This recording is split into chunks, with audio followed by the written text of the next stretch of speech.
Hi guys, another day, another Team Big Vlogs. Good afternoon. We're currently here sa Kamaya Golf and we're playing and we're already in hole number 3. And that's my client.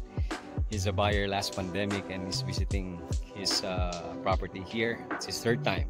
So hopefully he'll enjoy and we'll update you later. See you. Yeah.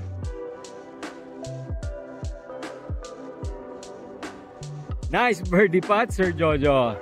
Sir, kumusta naman ang ating game? At ang yung property nyo kayo ni Sir, kumusta naman yung nakita nyo?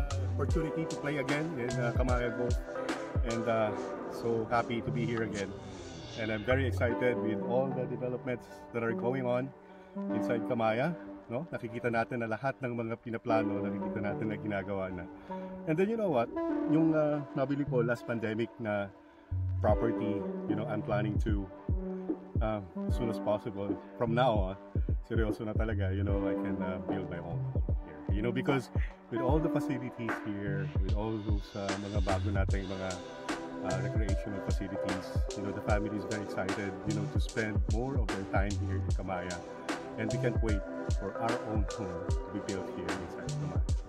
So we're very excited with all the developments, and nakikita natin ang dami pang mga gagawin sa Phase 2 and Phase 3 non-stop, and a lot of exciting things that are about to happen here in Kamaya. Makes us so excited as well as an investor and as residents in Kamaya to promote this to everyone, that Kamaya is a place to be for those who wants to retire, those who wants to just simply, you know, enjoy their life with their properties and investment, and for those that are just simply wants to invest, Kamaya is a place.